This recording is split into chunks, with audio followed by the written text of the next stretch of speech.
বছরে চাহিদার তুলনায় হচ্ছে বাড়তি উৎপাদন করা হচ্ছে আমদানিও। এরপরও দামের নিয়ন্ত্রণ নেই চালের বাজারে। দাম তো কমেইনি, উল্টো গেল 5 বছরে মানভেদে চালের দাম বেড়েছে কেজিতে 25 টাকা পর্যন্ত। তাহলে প্রশ্ন, ঘটা করে চাল উৎপাদনের যে হিসাব সরকারি সংস্থাগুলো দেয় তা আসলে কতটুকু সঠিক? উত্তর খুঁজেছেন মইনুল হাসান।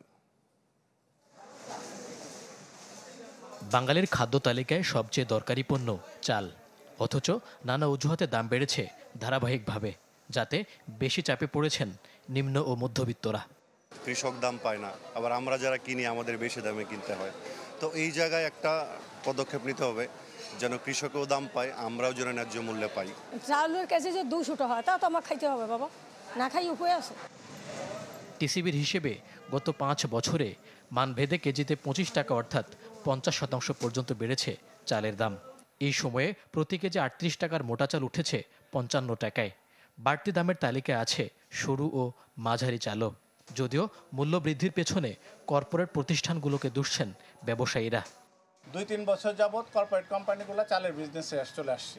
এরা চালের বিজনেসে চলে আসে, এরা সিজনের শুরুতে কম মূল্যে প্রচুর পরিমাণে ধান কিনে ফেলে। তারপরে আপনার আর লোকালে দাম থাকে না, তারপরে তারা বাজারটা ইচ্ছামতো নিয়ন্ত্রণ করে 5-7 জন।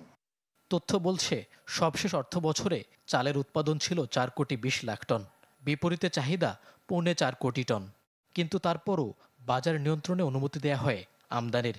শুধু তাই নয়, বিদ্যমান 62% শুল্ক নামানো হয় শূন্যে। ফলে দেশে আসে 13 লাখ টন চাল। আর কেন্দ্রীয় ব্যাংকের হিসেবে গত 5 বছরে $208 কোটি চাল আমদানি করেছে বাংলাদেশ। প্রশ্ন হচ্ছে, পর্যাপ্ত উৎপাদনের পরও কেন করতে হয় আমদানি?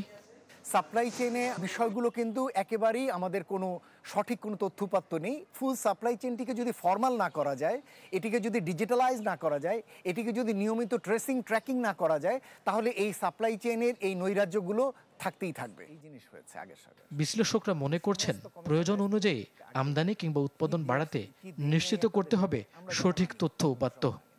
সরকারের যে জাতীয় উপাত্ত, সে তথ্য উপাত্তেও চালের এই যে হিসেবটির ক্ষেত্রে পুনর্মূল্যায়ন প্রয়োজন রয়েছে। এর একটি দিক হতে পারে যে মইনুল হাসান, চ্যানেল 24, ঢাকা।